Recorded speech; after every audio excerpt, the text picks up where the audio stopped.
Hello, I'm Carl Yulin Helverson, and you are watching Living Green on a Blue Planet. We're going to continue with our coverage of the Festival of Faiths that was held September 15th, 2024 in Indianapolis, Indiana. The festival is sponsored by the Center for Interfaith Cooperation, and we're going to follow and interview people of other faiths that wasn't covered in the first episode. So there'll be another Muslim group that has its roots in India, its headquarters in England, and has a long history of working for faith and interfaith cooperation.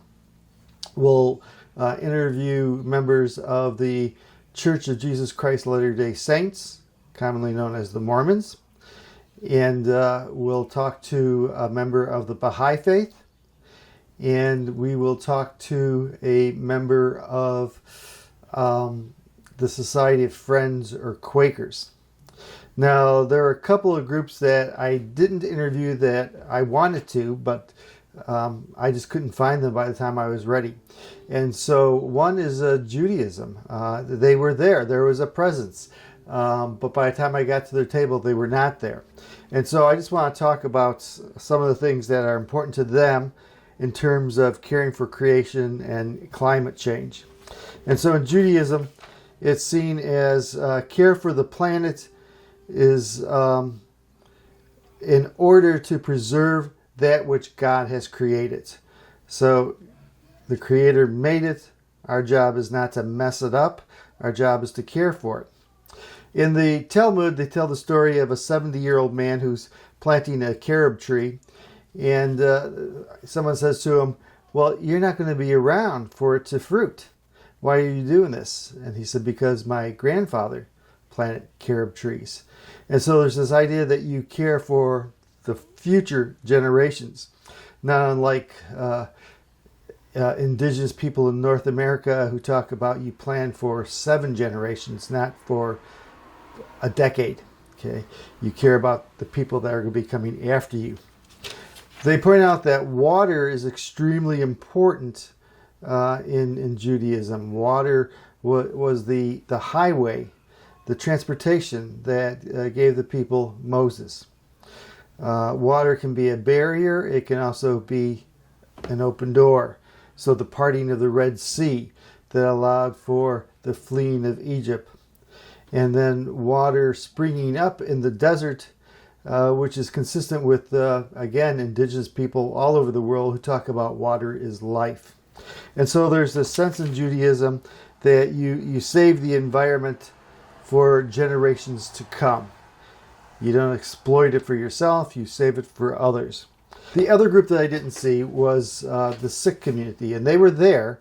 But again, I didn't see them. In past times, they would put turbans on people, which was really pretty cool, and explain to them the 5 elements of being outwardly being a member of the Sikh community, or Sikh as you might say. I was introduced to the Sikh community by Sidi Norazilla Mohd Saad, or as we know her, Nora, a former grad student. So this is my introduction to Sikhism was in Malaysia. And I was introduced to it by this devout Muslim. And I tend to think that doors can be barriers to keep people out. Doors can be welcoming and hospitality. And I think of Nora as a door opener. So I have this relationship with Sikhism now because of Nora. So thank you, Nora. Anyway, so they weren't there, but they also have a group called EcoSikh. S-I-K-H, right? And one of their projects is a Million Tree Project, where they are all over the world planting trees to produce more oxygen and anchor carbon. They have a Sikh environmental group, and it calls for eco-consciousness, being aware of the world that you're in and not just yourself, that it's all part of the Creator's creation. We're all related. We need to care about it all. I think, 2 things that strike me about Sikhism is their commitment to equality, among the genders, among the classes.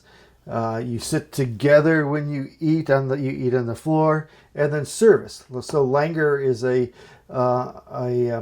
meal that's served all over the world every day of the year, and it's for everybody. It's not just for Sikhs. And part of that is service to others, but the other part is it becomes increasingly important around the world as food becomes less available because of a changing ecology, a changing environment. They have a green plan, and so they look at how can we become more sustainable all over the world. They're focused mainly in northern India, but it is a worldwide faith. Okay, our outer world, the decaying ecology, the polluted rivers, the uranium in the land, all the ways that the planet is hurting, heat, excessive storms. Our outer world for Sikhs reflects our inner world. If our outer world is a mess, so is our inner world. So we need to work on our inner world through our meditations, our prayers, and then our thinking of others. And if we do that, then we're going to be instruments that can work on the outer world. So it's a very holistic approach.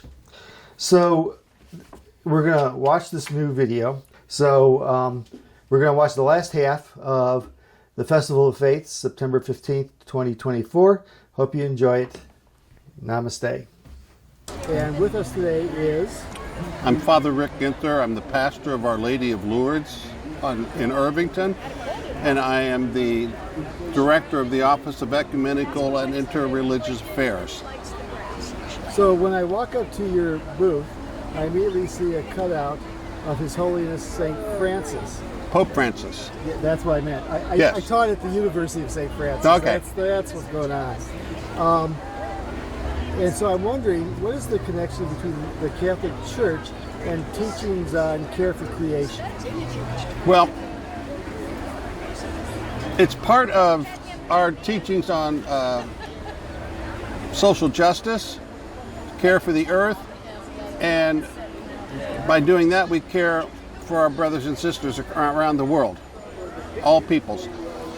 Pope Francis and the Patriarch of Constantinople came together and began talking about it, and the Orthodox had created a day of the year, September the 1st, to pray for creation.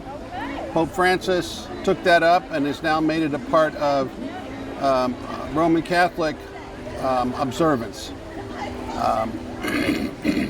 His feeling, especially in Laudato Si', is that we need to care for all of creation because it's our home.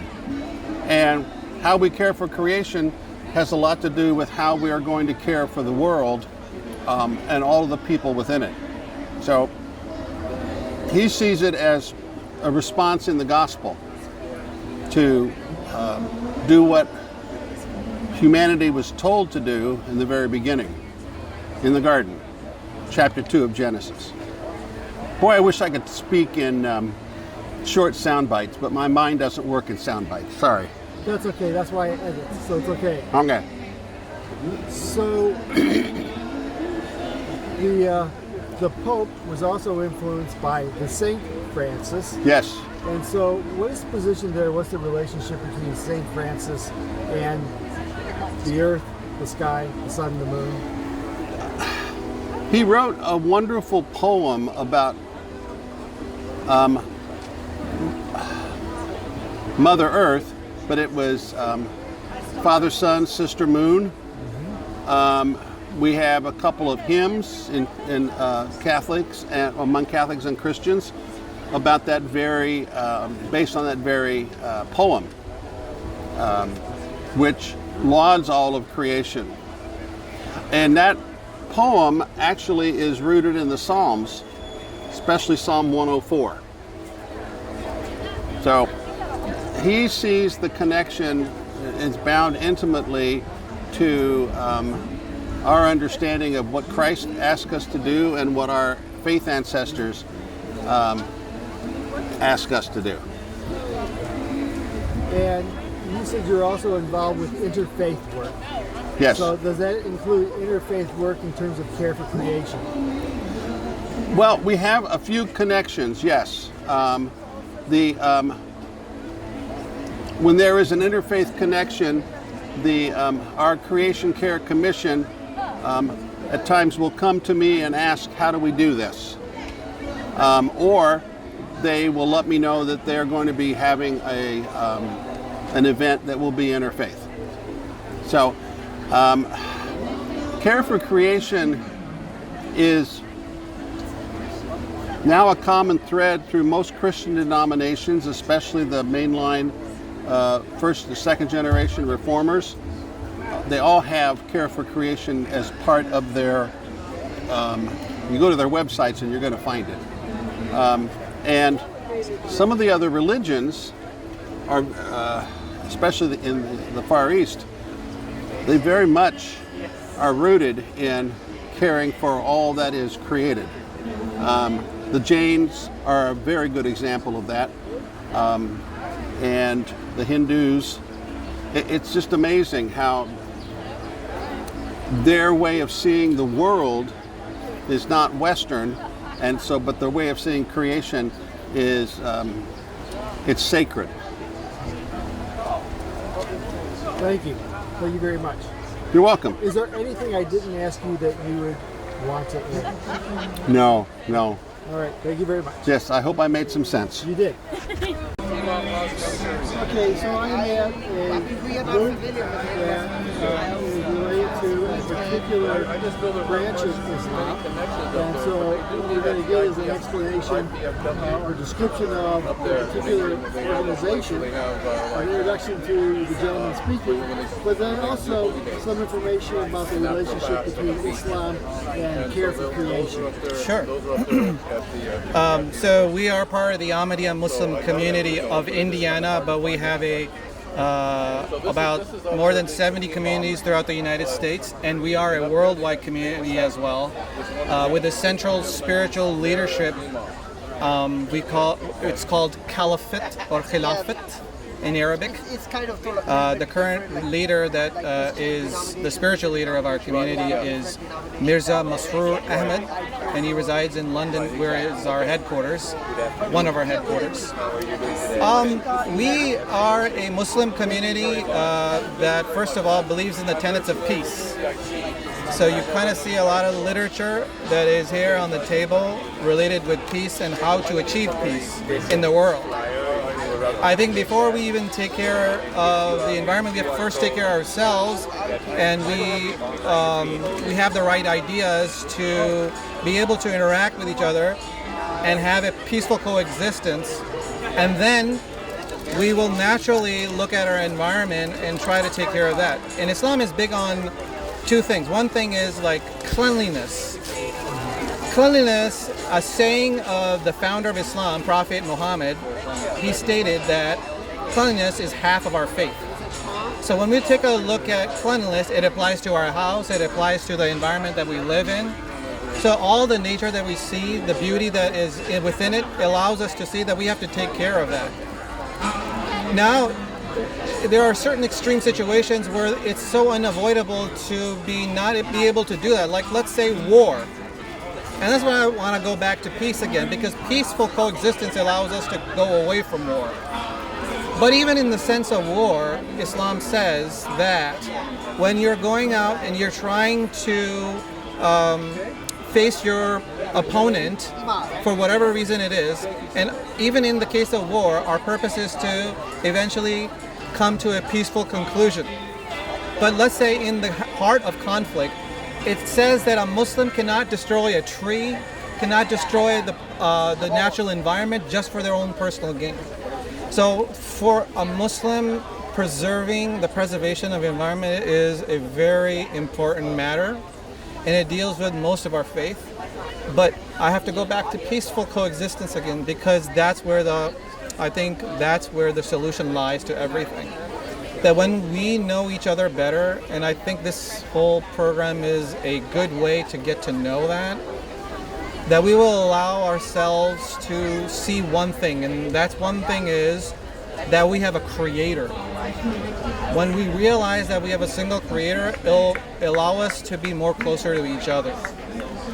And that is, I think, one of the biggest factors that can create that peaceful coexistence. That we all believe in that creator, no matter how we believe in it, but we do believe in it.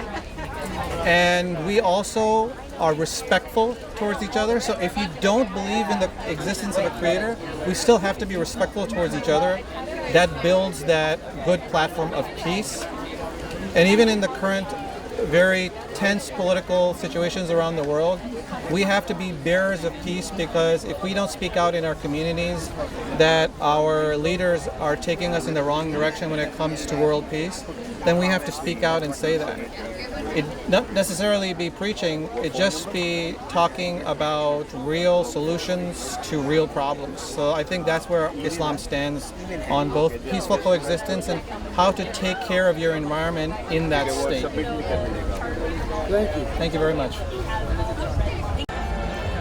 Okay, so we're at the Festival of Faiths in Indianapolis 2024, and I'm with members of the Church of Jesus Christ Latter-day Saints, and they're going to introduce themselves and then talk about the relationship between the church, the teachings, and care for creation. So you are?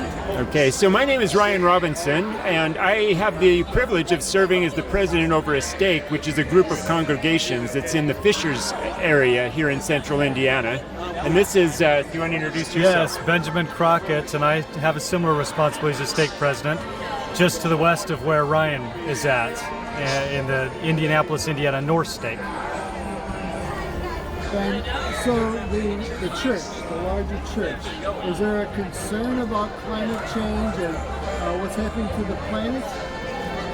Yeah, so it's a great question, and I would say we definitely have a belief in God's creations. That starts with us as people, but also the planet that we live in. And I guess, with that, an important sense of responsibility and accountability to make sure that we're good stewards over those creations with whatever we do. So, whether that be, and I'm thinking back to, years when we were involved in the scouting program, No Trace Left Behind, and making things better than where you found it, and so forth. I would say a lot of that continues in terms of some of our efforts and what we do. There's actually a quote from one of our leaders, general leaders, that it might be interesting to share here that President Crockett has that he can share with you. Yeah, Carl, let me share this. This is from Bishop Kosei, who we were visiting with you prior to this discussion. He's got a responsibility for the bishops throughout the world, but also a temporal responsibility. But he said this in 2022. He said, "The care of the earth and of our natural environment is a sacred responsibility entrusted to us by God, which should fill us with a deep sense of duty and humility. It is also an integral component of our discipleship." And I think that really encompasses what Bishop Kosei shared, encompasses the way we feel about the earth and the gift that God has given us. What I know about your faith is that you take your own personal health seriously. And so it kind of feels to me that it's sort of like caring for creation starts inside and radiates out. Would that be fair? Absolutely, Carl. We believe in our physical that our physical health is really important, and that our physical health certainly is very tied to our spiritual health as well. And so we have a code of health we call the Word of Wisdom that we live by for those that follow that and believe that, and it has very much to do with the way we take care of our bodies and treat our bodies as a temple or as a gift as well from God. Anything you'd add to that, President? Yeah, and I think it's worth stating with that obviously there's the physical benefits associated with that, but we believe it goes deeper than that in terms of having a spiritual benefit and strengthening us spiritually. And I would even say that applies to, we know that the creations of the world around us have a physical creation, but there's a spiritual nature associated with that, and what we can glean by being in nature and that proximity that we feel with our Heavenly Father as a result. Now, you're at the Festival of Faiths. I was first introduced to your church at the Parliament of the World's Religion So it seems like you're involved in a lot of interfaith work. Does that also include interfaith work in terms of caring for creation and the environment? I would say yes, absolutely. Interfaith in terms of partnership. In fact, here at the Festival of Faiths, we've got a booth here that's related to Just Serve, which is an organization that we've sponsored.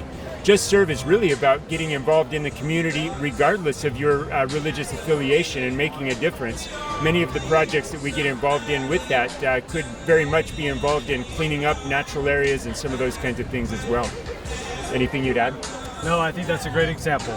Is there anything I didn't ask that you would like to comment or add? I would just say, Carl, I appreciate that you're even asking us questions. We all are lucky and blessed to live on this beautiful earth. And we have such an important responsibility to take care of it.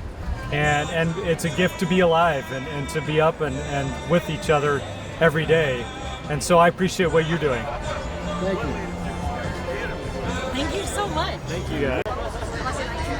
So I'm at the Festival of Faiths in Indianapolis 2024, and right now I'm with the table of the Friends, or Quakers, and we're going to learn about the Quakers' interactions with the environment and caring for creation.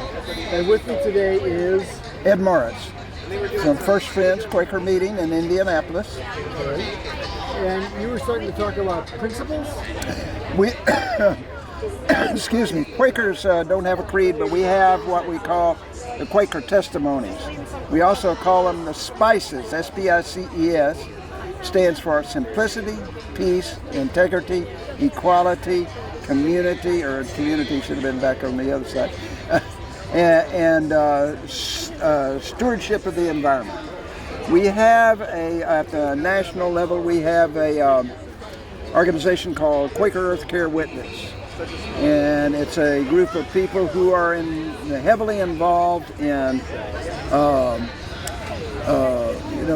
environmentalism, taking care of the creation, and working at different levels to, educate people about the need to protect our environment, and especially to inform people about the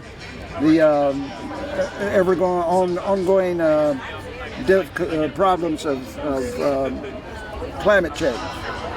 So we also have, at the local level, we have an Earth Care Witness in our meeting, and we do look for ways to be environmentally friendly within our meeting house, like changing the light bulbs from incandescent to, LEDs and that sort of thing, locally. But we also participate along with other environmental groups. Hoosier Environmental Council, we're involved with them, and other groups that are promoting earth care, creation care, environmentalism. Do you do any work with, do you collaborate with other faiths? Yes, we do. Yeah. We collaborate with anybody who is interested in spreading the word about climate control or climate issues and environmentalism in general. Now, the news coming out from scientists is not particularly optimistic. No. Do you still have hope? Oh, yes. There is hope, and there are good things happening. It's just that it's on a small scale now, but there are a number of good things happening around the country, and it's the process is slow, but we're beginning to do things differently in different ways all across the nation, in a way that's more beneficial and friendly to the environment. So we do. Is there anything I didn't ask you that you would like to comment about? I'm sorry? Is there anything I didn't ask you that you would like to make sure is covered? Well, no, I think I've covered it. Okay. Yeah. I think so too. Thank you. That's the essence of it anyway. My name is Dawning Vajdi. Frequently, And what can you tell us about Baha'is and care for the earth? Yes. So caring for the earth and the environment is actually a central tenet of the Baha'i faith. It is an important and critical aspect of, one of the most primary challenges of the world today, and one that Baha'is actually believe is a very central issue contained in this idea that humanity is not recognizing its inherent oneness. Baha'is believe that the most important force that we have to recognize is the force of the oneness of humanity, and that once humanity actually recognizes its oneness and the unity of all people, we will actually treat one another much better, and we'll treat the environment much better. We recognize that, environmental justice is very tied into prejudice and, the way in which things in this world have been unjust in the past, and corrupt forces have oppressed people and the earth for some time. So with that in mind, I'd like to share a quote from Baha'u'llah, the founder of the Baha'i faith, that says that nature in its essence is the embodiment of my name, the maker, the creator. Its manifestations are diversified by varying causes. And in this diversity, there are signs for men of discernment. Nature is God's will, and it is its expression in and through the contingent world. It is a dispensation of providence ordained by the ordainer, the all-wise.